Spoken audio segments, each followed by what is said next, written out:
नमस्कार दोस्तों, मेरा चैनल कथा भक्ति सागर में आप लोग का स्वागत है।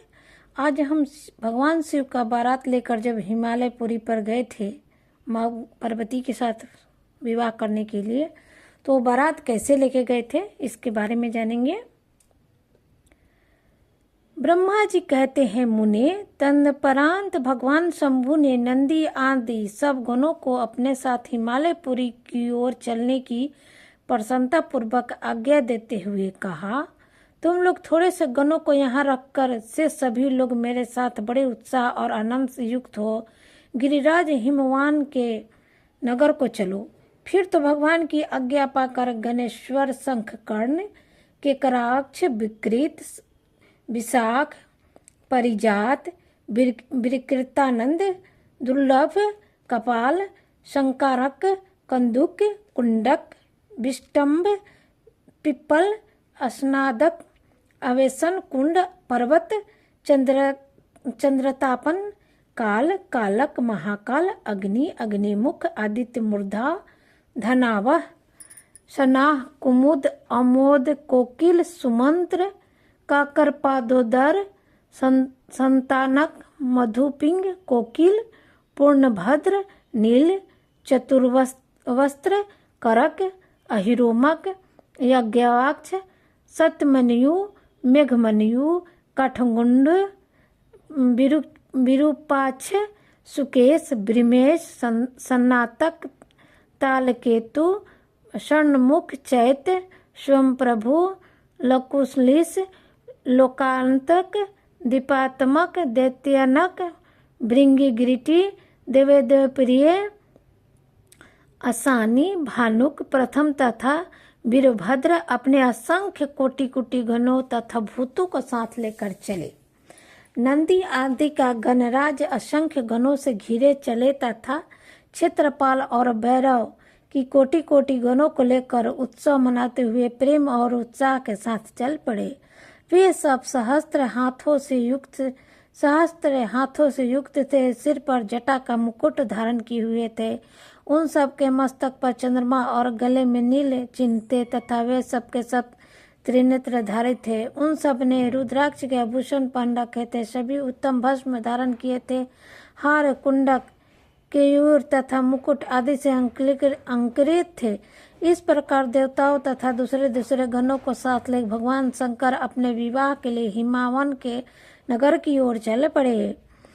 चंडिका देवी रुद्र देवी की बहन बनकर खूब उत्साह मनाते हुए बड़ी प्रसन्नता के साथ वहां आ पहुंची। वे शत्रुओं को अत्यंत भय देने वाली थी। उन्होंने सांपों के आभूषण से अपने को विभूषित कर रखा था। उनका वाहन प्रेत था। वे उसी पर आरूढ़ हो अपने माथे पर एक सोने का भरा हुआ कलश लिए चल रही थी। वह कलश महान प्रभापुंज से प्रकाशित हो रहा था।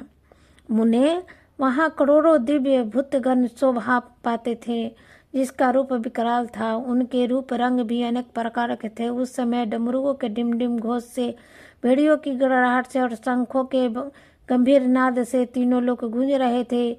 दुर्धर्भियों की ध्वनि से महाकाल को कोलाहल हो रहा था। वह जगत का मंगल करता हुआ अमंगल का नाश करता था। देवता लोग शिवगणों के पीछे होकर बड़ी उत्सुकता के साथ बारात का अनुसरण करते थे। संपूर्ण सिद्ध और लोकपाल आदि भी देवताओं के साथ थे। देव मंडली के मध्य भाग में गरुड़ के आसन पर बैठकर लक्ष्मीपति भगवान विष्णु चल रहे थे। मुने, उनके ऊपर महान छत्र तना हुआ था जो उनकी शोभा बढ़ा रहा था। उन पर चवर डुलाते जा रहे थे और अपने गणों से घिरे हुए थे। उनके शोभाशाली सारस्वतों ने अपने ढंग से आभूषण आदि के द्वारा विभूत किया हुआ था। इस प्रकार वे भी मूर्तिमान वेदों, शास्त्रों, पुराणों, आगमों, सनकादि, महासिद्धि, प्रजापतियों, पुत्रों तथा अन्य परिजनों के साथ मार्ग में चलता हुआ बड़ी शोभा पा रहा था। शिव की सेवा में तत्पर था। देवराज इंद्र भी नाना प्रकार के आभूषणों से विभूत होकर ऐरावत हाथी पर आरूढ़ होकर अपने सेना के बीच से चलते हुए अत्यंत सुशोभित हो रहे थे। उस समय बारात के साथ यात्रा करते हुए बहुत से ऋषि भी अपने तेज से प्रकाशित हो रहे थे। वे शिव जी के विवाह देखने के लिए बहुत उत्साहित थे।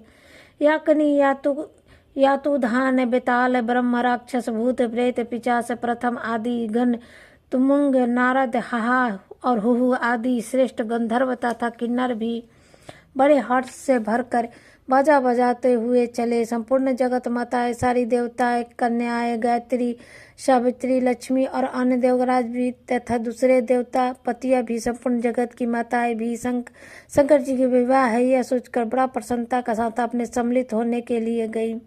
वे तो शास्त्रों, सिद्धों और महारथियों जो साक्षात धर्म का स्वरूप कहा जाता है तथा जिनकी अंग कांति शुद्ध सच्ची के समान उज्ज्वल है, वह सर्वांग सुंदर विभव भगवान शिव का वाहन है। धर्मस्थल महादेव जी उस पर विभव भर आरूढ़ हो सबके साथ यात्रा करते हुए बड़ी शोभा पा रहे थे। देव ऋषियों ने समुदाय उनकी सेवा में उपस्थित थे। इन सब देवताओं और महर्षियों एकत्र हुए समुदायों से माहेश्वरी की बड़ी शोभा हो रही थी। उनका बहुत श्रृंगार किया गया था।